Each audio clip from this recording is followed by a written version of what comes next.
வணக்கம். ஒரு விழிப்புணர்வு செய்தி.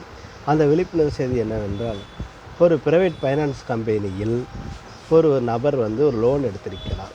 அந்த லோன் சுமாராக ஒரு ரூ. 50,000 வரைக்கும் எடுத்திருக்கிறார். அதாவது தினமும் கட்டக்கூடியது. இது இந்த லோன் அந்த பிரைவேட் கம்பெனியில்.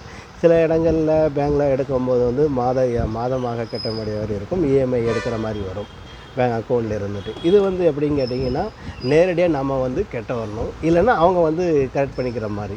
அப்போ இந்த மாதிரி சிஸ்டத்தில் அவங்க லோன் எடுத்துருக்கிறாங்க. கிட்டத்தட்ட 100 நாள் கட்டுற மாதிரி இருக்குது. அப்போ அந்த 100 நாள் கட்ட வரும்போது கிட்டத்தட்ட ஒரு 60 நாள் வரைக்கும் இவர் கட்டியிருக்காரு. அப்போ கட்டியிருக்காரு. அந்த டைமிங்கில் அவர் தாயார் உடல்நிலை சரியில்லாத காரணத்தினால இறந்து விடுகிறார். அப்போ அந்த துக்கத்தில் அந்த நாளை கழித்து கொண்டு இருக்கும் சமயத்தில் மதியம் அளவில் ஃபோன் வருகிறது, நீங்கள் லோன் கட்டவில்லை என்று. அப்போ அவர் சொல்கிறாரு, இல்லைம்மா இந்த மாதிரி என்னோடய அம்மா உடல் சரியில்லாமல் இறந்துட்டாங்க, நான் நாளைக்கு கட்டிடுறேன் அப்படின்னு சொல்லிட்டு ஃபோனை வைக்கிறாரு. வச்ச உடனே மறுபடியும் ஃபோன் வருது.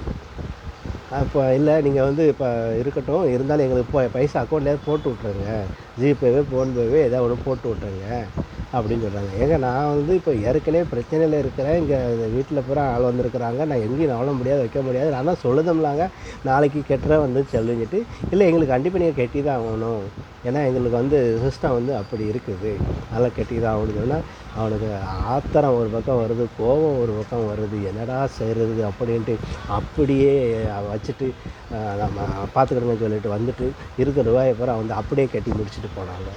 இப்படியும் இந்த பிரைவேட் கம்பெனி லோன்களில் நடந்துக்கிட்டு இருக்குது. ஆக நான் அடிக்கடி சொல்லிக்கொள்வது, கடன் வாங்காதே, கால்வயிறு கஞ்சி குடித்தாலும் கடன் வாங்காதே, கடன் வாங்கினால் இந்த மாதிரி சூழ்நிலைகளை அனுபவிக்க நேரிடும் என்று சொல்லிக்கொண்டு நெல்லை மாவட்டத்திலிருந்து வாசகன் ரிப்போர்ட்டர் சார்பாக கேட்டுக்கொள்கிறேன். ஆற்றுல விழுந்தவனை காப்பாற்றிடலாம், கடலில் விழுந்தவனை கூட காப்பாற்றிடலாம், ஆனால் கடலில் முங்கினவனை காப்பாற்றவே முடியாது.